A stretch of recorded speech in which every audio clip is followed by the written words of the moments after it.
I did a video on the tariffs a while ago, and it has gotten some very interesting attentions from the audience online and other media outlets. One of them posted this in the comment section. A bit graphic, I'm warning you. I'm not exactly sure about the meaning here, but I think it reflects how people think about the tariffs. Flashy, explosive, and short-lived. Many people believe tariffs are not sustainable in the long run. In the anti-tariff declaration signed by Nobel laureates and prominent economists, it says the current administration's tariffs are motivated by a mistaken understanding of the economic conditions faced by ordinary Americans. We anticipate that American workers will incur the brunt of these misguided policies in the form of increased prices and the risk of a self-inflicted recession.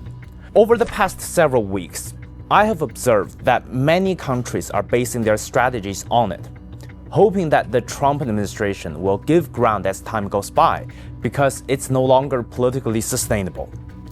Japan, for example, was swift to appease the Trump administration at first.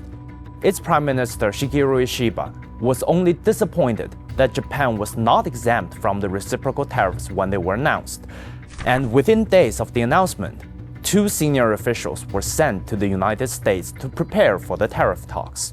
The effect of all that submissiveness and rushing to negotiate were then quite forcefully negated. On April 14th, Prime Minister Ishiba said that his country does not plan to make big concessions and won't rush to reach a deal.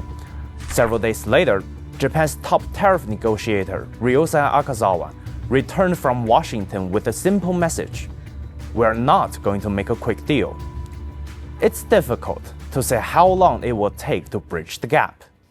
You should know, that came after Akazawa met directly with US President Donald Trump in the negotiation, whose presence was described as a sign that the US wants to speed up the negotiations. Maybe something could change in the next couple of weeks.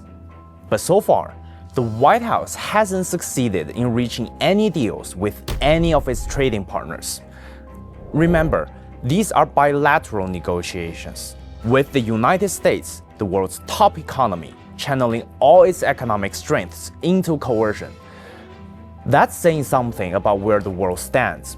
Few, if anyone, is rushing to a deal, except for those in the White House. We used to talk about tariffs the way I imagine they talk about leeches in medical school, saying, can you believe they ever did this? So I don't know what the end game is here, other than somebody who believes he's a great deal maker and can go country by country and figure out a better deal. But we've lost so much credibility that I think the structural long-term damage here is really significant.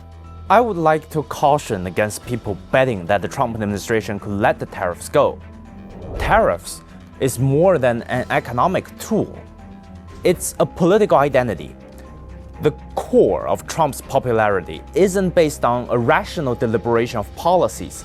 It's a feeling of empathy between him and the people who felt ignored or sold out. There are many manifestations of it. Border security is one, fentanyl, and yes, tariffs. That makes the concept of tariffs not about economic well-being or prosperity, but the sense of I get you and I'm behind you. That's why you see they were imposed on penguins and seals. That's why you see they were imposed on countries that have a trade deficit with the US. When the News Corp Australia reported on my previous tariff video, it specifically highlighted the sentence I said. In the war of attrition, you don't outlast China. America will buck first.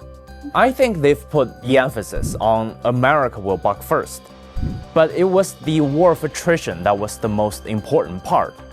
This isn't going to be something that could have a short-term resolution. It's not wrong for countries to want to drag this out and see which way the wind blows. But don't think of this tariff mess as an explosive fart that dissipates quickly. This is going to be drawn out. The Trump administration isn't going to really back down easily. So negotiate if that's what's best for you.